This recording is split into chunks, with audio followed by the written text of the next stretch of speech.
Hey everybody, it's me Joe, and I want to welcome you back to my YouTube channel. In today's video, I'm going to give you a practice listening test. I'm going to tell you an amazing story about the Titanic. And I'm going to ask you 8 questions. You can answer all 8 of them if you listen carefully to my story. All right? But before we do that, if this is your first time here, hi there, my name is Joe. I teach English to foreign students at a university in Canada. And if you want my help in improving your English, hit that subscribe button down below and the notification bell. So when I put out a new video like this one, you will be notified. All right? Also, watch the whole video through and then you'll get all the answers at the end. All right, here we go. Here are the questions. Number 1, how old was Charles when he started working on ships? Number 2, true or false, the Titanic hit the iceberg on the 14th and sank on the 15th. Number 3, what did Charles say to put in the lifeboats? Number 4, what did Charles drink while the ship was sinking? Number 5, did he get in his assigned lifeboat? Number 6, how long was he in the water? Number 7, why didn't he get on the first lifeboat he swam to? And number 8, when did he finally die? All right, so listen carefully, try to answer those 8 questions. So here we go, here's the story. This is an amazing story about a man named Charles Jochen. He was the chief baker on the ship, the Titanic. The amazing thing about him is that he survived. All right, very few people survived, but he was one of them, and his story is incredible. So keep listening. First, he was born in England in 1878. He started working on ships at the early age of 11. I guess there was no child labor laws back then. He was following in the footsteps of his 2 older brothers who joined the Royal Navy. To follow in someone's footsteps means to do the same things that they do. All right, so he was sleeping when the Titanic struck an iceberg in the evening of April 14th, 1912. Other people were confused and freaking out, but he stayed calm. So freaking out means they're going kind of crazy and they don't know what to do. But he stayed calm.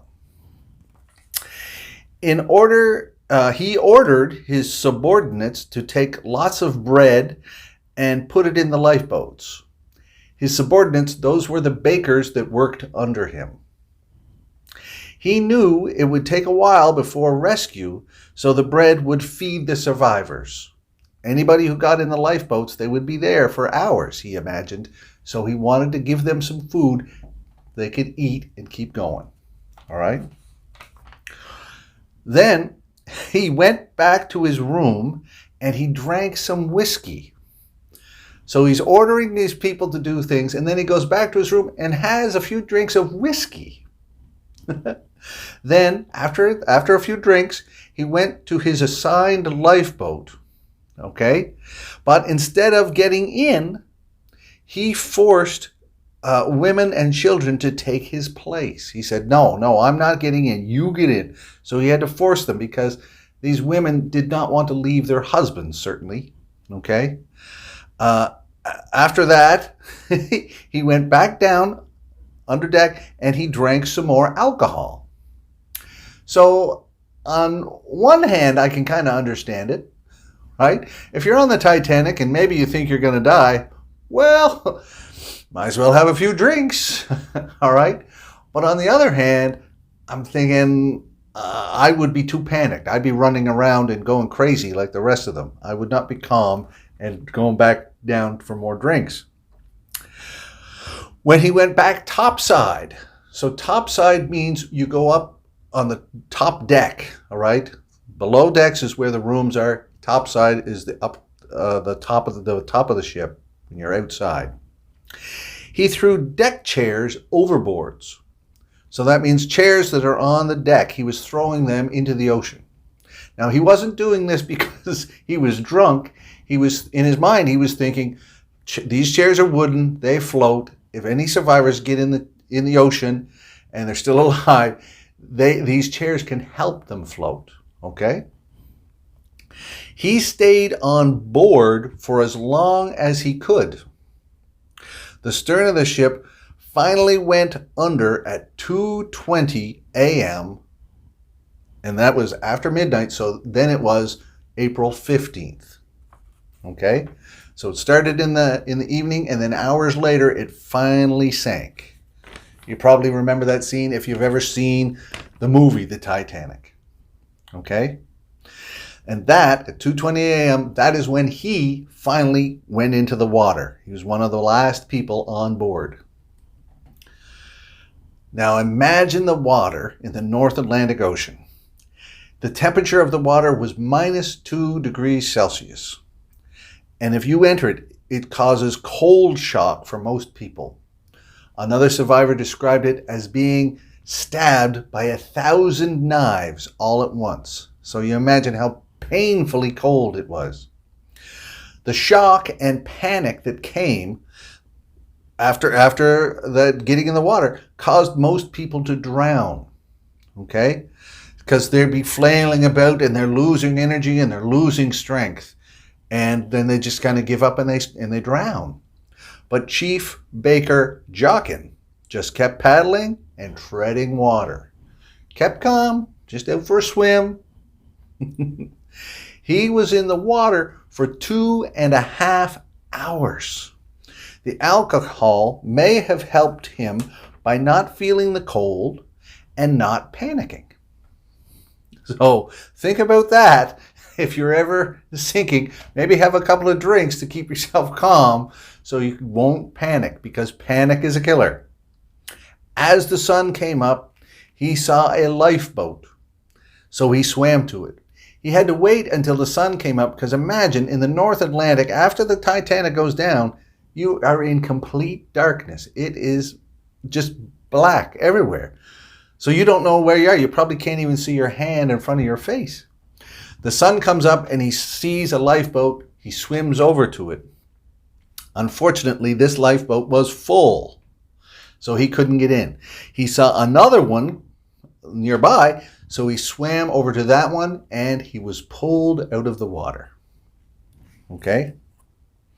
So this is an incredible story. He was on the ship. He helped other people. He thought about the bread. He had the state of mind to have a few drinks, threw chairs overboard, in the water for such a long time, but then he survived by staying calm and treading water. And you'd think after such a horrible experience, you'd never want to be near the ocean again, but not Charles Jochen. He joined the Royal Navy when World War I started, just 2 years later. All right? In 1914, he joined the Navy.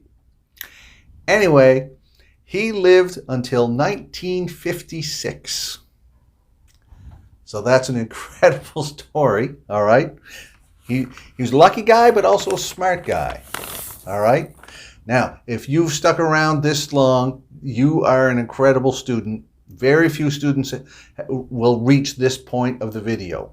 I want you to be proud of yourself because I'm proud of you. Now, let's go over the answers. So how old was Charles when he started working on ships? He was 11 years old. True or false, the Titanic hit the iceberg on the 14th and sank on the 15th? That is true. What did Charles say to put in the lifeboats? He said bread. He told the bakers working under him, put lots of bread in the lifeboats. Number 4, what did Charles drink while the ships were sinking? He had some whiskey. He had some alcohol. All right. Number 5, did he get in his assigned lifeboat? No, he did not. He gave up his spot and he forced women and children into the lifeboat. He didn't get in. How long was he in the water? He was in the freezing cold North Atlantic water for 2.5 hours. That's incredible, because you imagine, think about going to the beach on a sunny day in the summer, 2.5 hours in the water, even if it's warm water, you're tired. You're not, I don't know if you'd last that long in the water. He was in the freezing water for 2.5 hours. Amazing. Number 7, why didn't he get on the first lifeboat he swam to? It was full, right? That lifeboat was full. There was no room for him.